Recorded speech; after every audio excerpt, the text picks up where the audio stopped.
We moved here about 2.5 years ago, and we moved here from Birmingham. I'm from New Orleans originally, though. We lived in Mobile for a while, and then Colorado for 8.5 years. And I started selling stationery at trunk shows, my own stationery.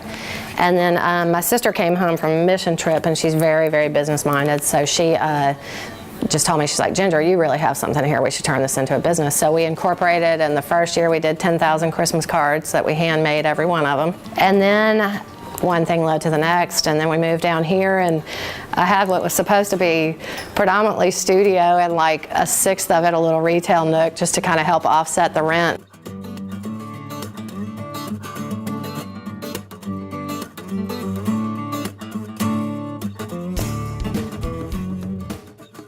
I always use the same finger, and in fact, if I have a festival coming up and I have a sore on it, I just kind of have to ignore it, because no other of my 9 other fingers work the same as this one does, for sure.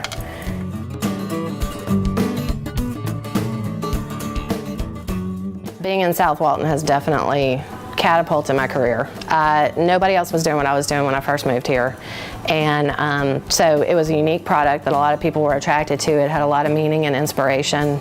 Then they would come in my store and they would meet me, and it's, you know, I'm just excited, and I just love people, and I love hanging out and talking to people, and we give lots and lots of hugs in my shop. We hear lots of great stories, lots of sad stories, but it's always just an awesome experience, and I love, love, love being an inspiration for other people.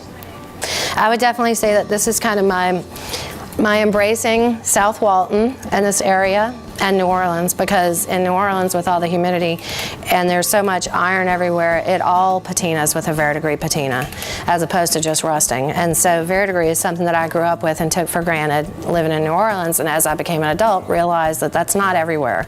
And I love the verdigris, and then of course it reminds me here of South Walton because it's just the epitome of the color of the beach when the sun's setting just a certain way. Or when I have my polarized lenses on, it always looks like that.